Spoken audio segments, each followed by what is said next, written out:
I had built a functioning fusion drive unit. And that goes back to people think I'm a rocket scientist, rocket man. Think of it as a hammer is to a carpenter. That's what a rocket is to me. It wasn't rockets I was interested in. It was just a medium that I was using to test the theorem and the hypothesis of a field containment for a fusion containment device. And that's, I wasn't building a fusion containment rocket. I was building a power plant, a new type of fusion power we could use to power cities with. What did the projects want you to use it for? That was the problem. That became a rub between all of us. Because of the speed, the thing's only got 2 speeds, off and wide open. There's no throttling. There's no, idling. It's just because it's really designed for a launch in interplanetary space. That's where it would function best. We covered 125 miles in about 3.2 seconds. Mm. So you didn't even see it leave. It's like trying to see a rifle bullet leave a barrel. What happened once we did the launch at White Sands, this guy that showed up at White Sands after we got there, named Arthur Rudolph, he took control of the project. He took my Colonel Arthur Williams, put him in the house arrest, and then he took me and he already had me land Pittslam exactly where he wanted it. He put it in a place called Groom Lake, Nevada. So I pulled one of the geophysical maps to look at it and said, it's just a big dry lake bed there. I said, we're riding on a DC-9, and I said, them tires out there are going to plow up that thing's belly, and we ain't going nowhere. How you going to land? And told me shut up and get on a plane, so I did. And hours later, sure enough, there's a big Air Force base there, or some kind of base. They had runways all staked out and marked. It's going to be big. It's going to be big twin runways. We landed on a thing that would be a taxiway. They had it completed. And pulled up to the center hangar, and we got out, and I saw Pittslam and his parachutes out in the desert. It landed right where they wanted it. So now they got Pittslam and me at Groom Lake, and they said, we need to go look at something. That's why you're here. And I'm sitting there going, now what on earth would they want to show me here? What did they show you? Well, we got in the hangar and sitting there in these crazy looking golf cart things. But I don't think they weren't running by propane tanks, and they weren't running on, they weren't internal combustion. I don't know what powered these things. That's still today. They just made this really strange humming noise. We were just sitting there waiting. I thought, well, what's going to happen next? And all these little chains come out of the floors and close off all the doors, and little lights came on. And I thought, wow, I guess, it's like barriers. They want people walking from outside walking in. See why? Because it'd be really uncomfortable considering the whole floor dropped down. The entire floor of this hangar was an elevator. So we're going down, and I thought, man, the size of this floor in the elevator, I said, it can't be chains or cables lowering this floor. I mean, I was right. And we got down, you could see them turning. They were worm screws the size of sequoia trees. And there was like 12 of them. So whatever they rolled in and out of this hangar, it was heavy and big, or at least designed for it. And we went down and down and down. We're sitting there waiting, and I figured we were about 200 feet down. And we flushed out on the floor, and you looked straight ahead, and it was just this monstrous cavern shape.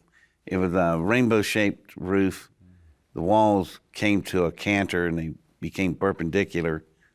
I don't know what was up with this place, but big as that cavern was, and you stick out your arms, and there's no shadows anywhere. Right. So I thought, well, where's the lights? Looking up, sides, floor. There's no light fixtures anywhere. Nowhere. How did they do that? The only guess, I'm sitting there going, I guess the atmosphere, we're breathing the lights. I don't know. Still don't know today. But that started telling me this whole place is just technologically not what it should be. So we take off driving down through there, and I asked the two guys in front of me, just an innocent question, what'd you do with all the dirt? And, I thought that was a fair question. That's a really good question. And because there's no dirt up on the floor that I could see, take that much dirt out of there, you'd have a mountain upstairs. Nothing. And they got so mad about that. They said, you don't need to worry about that. I said, well, I am worried about it now. So we going down the floors, and as we're traveling down through there, you could see in the shops on each side, there were shops and offices, people working there. Work bays, and then little hangar bays. Now the hangars, when we go by, they had regular sliding hangar doors. Some of them were open, some were not. But the ones that were open, what you could see was really odd. I saw this first set of aircraft. It looked like big teardrops with landing legs. I've never seen anything like that. And they weren't models, because there were electric power hooked to them, air conditioner hoses, and drip pans. So I thought, well, hell, they got drip problems like I do. So we went down into past another hangar door, and sitting in there, these, I don't know, just imagine if you put landing gears on an arrowhead. That's what they look like. Right.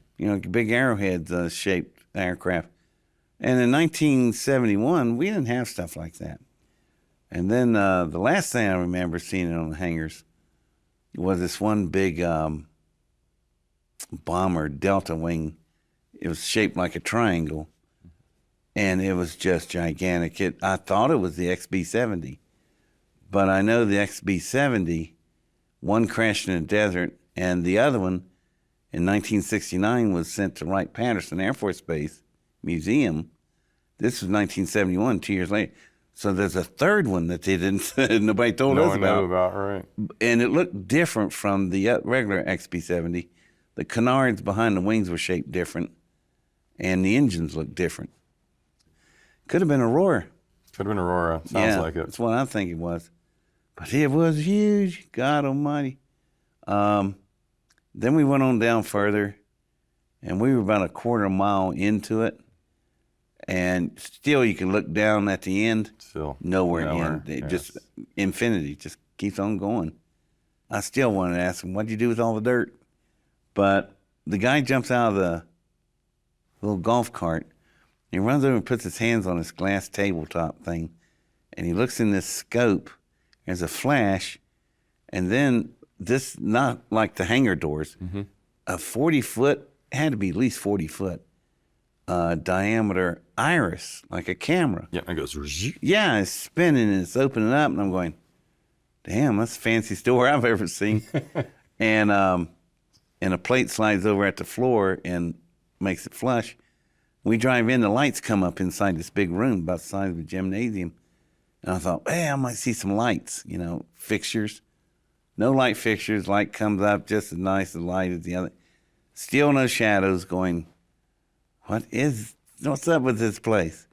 And that guard, when he got out and put his hands on that thing, flash, I thought, today we go, oh, well, that was a palm scanner and a retina scanner. Man, we had nothing like that. This is 1971. We didn't even have a handheld calculator yet. That'll come later from Texas Instruments. So I thought, man, they are not dealing with us on a level of what they have and don't have. So now I'm thinking, what did they bring me down here to see? So at the end of the big room, there's a stage type structure built. Looks like a stage platform. But it must have been heavy, whatever it was, because it had big steel I-beams for crawl supports. And there was a curtain hanging around this thing. It was rubber. You could tell it was looked like mud flaps of a semi. Oh, okay. But these things must have weighed tons, because I picked up a mud flap. They're about 100 pounds apiece. This thing had cables and the flaps raised up. It's not like a curtain you run up and look underneath it. No. They didn't want you looking underneath this thing. So they raised it up, and I remember looking at that going, I thought I was ahead of everybody, and I realized, man, I ain't nowhere. I had an electromagnetic fusion containment engine just successfully launched, landed up on the desert floor above us. I thought, yeah, I felt kind of smug about that. You know, hey, I did pretty good for it, being a teenager and all, and it worked. But this thing was over 60 feet long, you know, about 15 feet tall, I guess, 22 feet wide. It was an electromagnetic fusion containment engine. And you can tell by the way they're shaped and designed. Mine had a similar shape. If you had a 4-cylinder internal combustion engine 4-stroke and a Model A block sitting there and a Lamborghini block, they're going to look the same because they're functioning on the same principle. But the Lamborghini is much more sophisticated, and that was the deal with this thing. Way more sophisticated than anything I had. And there were steps to the stage, and I said, can I go up and look at it? Air Force people said no. Rudolph says, yeah, go ahead. Well, now we know who's in charge. So I go up the stairs and go up to the thing. And best way to describe it, think of 2 octopuses. You know, all their tentacles and arms are all they're all twisted together and convoluted to the 2 spheres, which are the cyclotrons. And the way they rounded the plasma ducts was exactly the way I went. I went in a figure 8 component. This one was also a figure 8 component. And, but the big round spheres parts, they look different in material. I've never seen a material look like that. You ever see a whale or a dolphin, you have to throw water on it to keep it from drying out, it's up on the beach? It's what it looked like. It looked more like flesh, but it wasn't. It was metal. The whole thing looked really odd. It was like an organic machine. Was it alive? Did you feel its consciousness? Well, not at first, but I got closer to it. And when I got about from here to you from it, the first thing I see is my shadow. And what I've been saying all along, no shadows anywhere. Turned around looking for lights to see if it's casting no lights anywhere. So I moved my arms with the shadows, you know, and my shadow's about a split second behind me. My guess was heat seeking or heat recognition alloy. It's picking up off of my infrared or my heat energy registered on itself, and that's why it's moved. Well, I thought that was pretty dang fancy at that. But later I find out I'm wrong about that. I'm wrong about a lot of things. So I reached out and put my hand on it and asked Rudolph if I could climb up on top. So it had an ectoskeleton over it, which was easy to climb up on. It was like going up a lattice work. But when I reached in through the ectoskeleton part to the smooth area, as soon as my hand got on it, all this radiating waves took off down through its side. And it was like a blue-white motion. You know, those things they put in executives, what called a motion wave, keeps them calm. Right, keeps you calm. You see Yeah, this wave went it would down, move like that, down its side. And And you pull it off and it stop. It'd dissipate and go away. Put it back on and starts up again. So I turned around and asked them about that. And it's the way the Air Force people were looking. Everybody's mouths are hanging down to here, including Rudolph. You know, Rudolph and them were obviously hadn't seen this reaction before.